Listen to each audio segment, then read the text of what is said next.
Hello दोस्तों, कैसे हैं आप सब। यूनिक अड्डा में आप सभी का स्वागत है। और आज हम, जैसे कि आपको पता है कि हम कॉन्ट्रैक्ट क्वेश्चन सीरीज़ कवर कर रहे हैं और अभी तक हमने 3 कॉन्ट्रैक्ट क्वेश्चन सीरीज़ कवर कर ली और ये हमारी 4th सीरीज़ है। तो चलिए बिना टाइम वेस्ट किए हम अपनी आज की इस वीडियो को शुरू करते हैं। तो आज का पहला क्वेश्चन है कि वॉइडेबल कॉन्ट्रैक्ट इज़ वन, कि वॉइडेबल कॉन्ट्रैक्ट कौन से होते हैं। ठीक है, तो वॉइडेबल, इसका option C is the correct answer, which is valid as long as it is not avoided by the party entitled to do so. An agreement is valid, कौन सा एग्रीमेंट वैलिड होगा। ठीक है, तो which creates legally binding right and obligation of the party to it is the correct answer. तो option D is the correct answer. तो next question है, in agreement of purely domestic nature, the intention of the party to create legal relationship is what? तो इसका क्या option होगा, to be proved to the satisfaction of the court. Okay, next question, a contract creates what? A contract creates mutual lawful right and obligation of the party to it.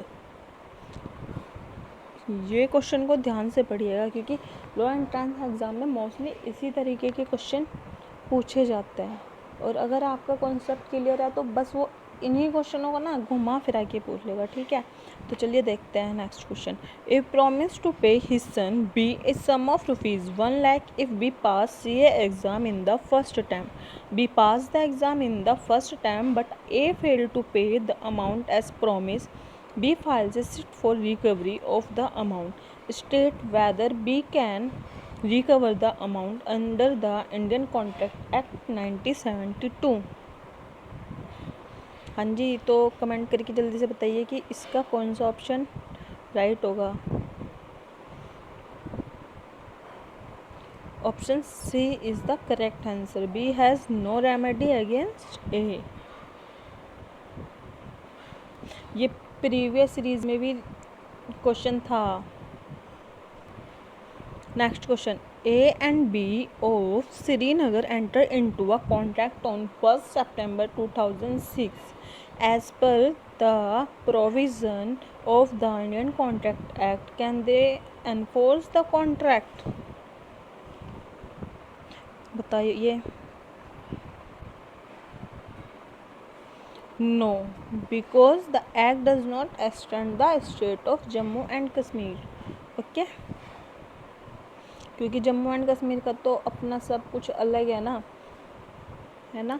But अब तो Jammu Kashmir India का ही part हो गया है, तो अब applicable होगा। 2006 में नहीं था, इसीलिए no. Agreement to murder a person,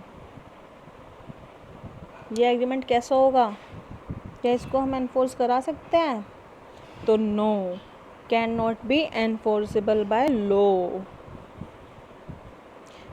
Agreement that do not give rise to contractual obligation are not contract.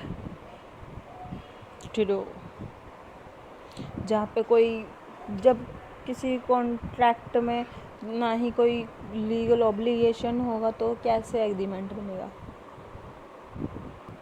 Next question है, A invite B for his son's wedding. B accept the invitation. In this case, there is an agreement but no contract. Since क्यों?